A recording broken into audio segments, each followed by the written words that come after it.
Hello guys, তো আজকে একটা নতুন ভিডিও নিয়ে চলে আসলাম। আর আমার ডমিনোর 400-এর আজকে সাইলেন্সারটা খুলবো। তার আগে সাউন্ডটা শুনে নাও, যে অরিজিনাল সাউন্ড কেমন আর এক্সজস্ট খুলে ফেললে কেমন সাউন্ড হয়।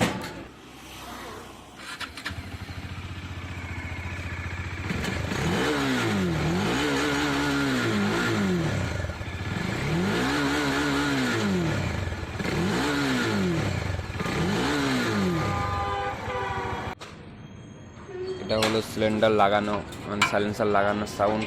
আর এবার সাইলেন্সারটা খুলবো, খোলার ফুল ভিডিওটা দেখো, তারপর দেখতে পাবে সাইলেন্সার খুললে কেমন সাউন্ড হয়। তো এই নিয়ে আমি দুবার খুলছি, সাইলেন্সারের আগে একবার খুলেছিলাম। খোলার কারণে ভেতরে যে প্যাকিংটা থাকে, প্যাকিংটা মানে কিছুটা নষ্ট হয়ে গেছে। তো এই কারণে আরও খোলা, আর অনেক লোক কমেন্টও করছে যে দাদা তোমার সাইলেন্সারটা খোলো, দেখবো কেমন সাউন্ড হয়। তো 400 হিসাবে দেখো সাইলেন্সারটা কেমন সাউন্ড হয়।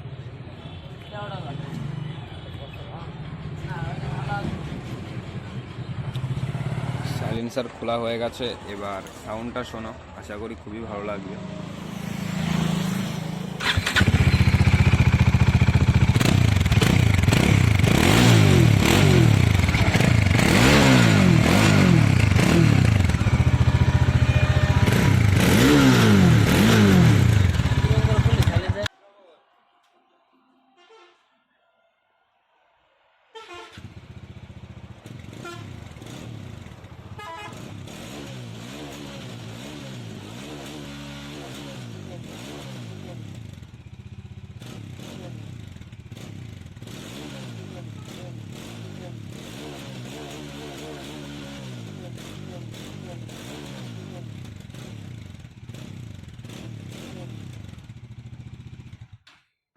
তো এবার টপ স্পিড চেক করব, কত উঠছে এখন। টপ স্পিড মানে কি 4 গিয়ার টপ স্পিড দেখবো।